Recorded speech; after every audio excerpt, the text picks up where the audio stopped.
Pour mettre la publicité au service de la RSE, il me semble, et là je reprends les termes de la table ronde de ce matin, il faut éviter la langue de bois. La langue de bois, c'est ennuyeux.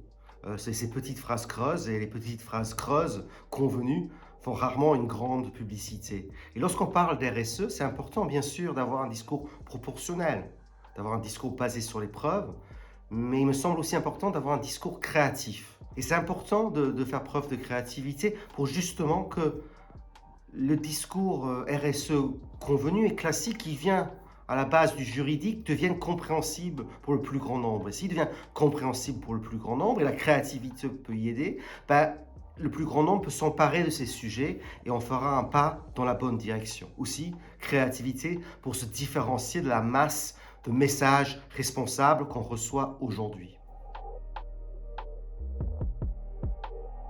Deux façons de se différencier dans un message. Il y a le fond du message, qu'est-ce qu'on dit, et la forme du message, comment on le dit. Déjà sur le fond, il y a largement de quoi se différencier en choisissant son positionnement responsable. Aujourd'hui, Patagonia a décidé de parler d'environnement, et ça porte plutôt ses fruits.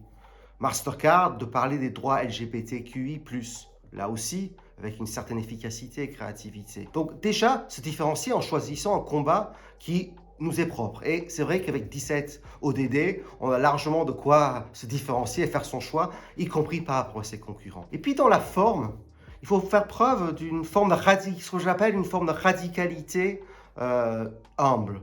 Je vais reprendre l'exemple de Patagonia. Patagonia a été assez radicale quand elle a fait cette publicité il y a déjà plusieurs décennies en disant « Don't buy this jacket ». C'était une forme radicale, courageuse, mais qui leur a permis de se démarquer puisqu'ils ont pris le parti pris de dire que plutôt que d'acheter leurs produits, mieux valait les réparer. Chacun peut trouver sa tonalité, chacun peut trouver la forme. Et je pense que la créativité peut être un levier formidable pour rendre accessible au plus grand nombre des sujets de responsabilité qui sont parfois complexes. Mais si on l'explique bien, en simplifiant, mais sans être simpliste, je pense qu'il y a largement de quoi faire un message responsable qui soit à la fois pertinent et porteur.